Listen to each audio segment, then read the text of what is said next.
Hai semua, pada hari ini saya tak nak kongsi resepi masak-masak, tapi saya nak tunjuk pelbagai jenis pokok yang ada di rumah moyang saya. Tapi percaya tak percaya, sepanjang saya mengedit video ni saya rasa sedih. Sebab apa? Pokok-pokok yang anda lihat sekarang ni dah tiada lagi.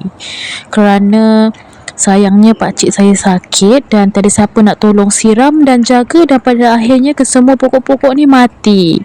Selain mati kerana tidak disiram, juga kerana dicantas. Padahal pokok-pokok keladi ni harganya mahal sekali kan?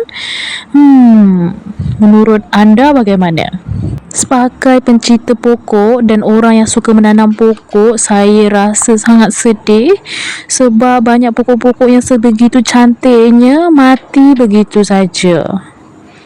Dah tak berseri lagi. Oh ya, ada yang tahu tak nama-nama pokok keladi yang ada di sini? Boleh komen.